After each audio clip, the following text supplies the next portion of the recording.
Hello friends, welcome back to our channel. So ఈరోజు మన recipe వచ్చేసి బచ్చలాకు పచ్చడి అనమాట. సో అందరూ బచ్చలాకు ఎక్కువ పప్పు చేసుకుంటారు కదా. సో ఈరోజు పచ్చడి ఎలా చేసుకుందామో చూసేద్దాం రండి. సో ముందుగా దీనికి కావాల్సిన పదార్థాలు: బచ్చలాకు శుభ్రంగా నీట్గా క్లీన్ చేసి పెట్టు, మరియు చింతపండు మనం నానబెట్టి పెట్టుకోవాలండి.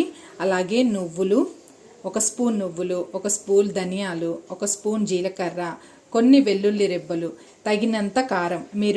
నెక్స్ట్ మనము స్టవ్ వెలిగించి ఒక బాండి పెట్టుకొని దాంట్లో ఒక స్పూన్ ఆయిల్ వేసుకుందామండి.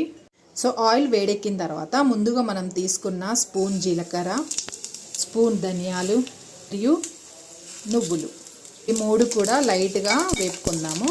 ఇందాక మనం క్లీన్ చేసుకున్న బచ్చలకు ఈ విధంగా నేను కట్ చేసుకున్నాను చిన్న చిన్న ముక్కలుగా. అలాగే ఆయిల్లో కొంచెం పసుపు వేద్దాము, తగినంత ఉప్పు. చూడండి మీకు ఎంత సరిపోతే అంత. సో ఇంకా ఆకు ఉడికిపోయింది, మనం స్టవ్ ఆఫ్ చేసేద్దాము. ఇందాక మనం ఫ్రై చేసి పెట్టుకున్నటువంటి అన్నీ కూడా జార్లోకి తీసేసుకొని మిక్సీ పట్టేద్దాం. ఇంకా ఆకుకూర కూడా చల్లారిపోయింది. సో ఆకుకూర కూడా జార్లో వేసేసుకొని ఒక్కసారి పట్టేద్దాం. సో ఇంకా మనం బచ్చలాకు పచ్చడి రెడీ అనమాట. మిక్సీ పట్టేసాము. డైరెక్ట్గా ఇలా అయినా తినేయచ్చు, బట్ కొంతమంది తాలింపు వేసుకుంటే బాగుంటుందని అనుకుంటారు కదా. సో వాళ్ళ కోసం చూపిస్తున్నాను. 2 ఎండుమిర్చి, తాలింపు గింజలు, కరివేపాకు. ఒక చిన్న బాండి పెట్టేసుకొని ఒక స్పూన్ ఆయిల్ వేసేసి తాలింపు వేసేసుకుందాం.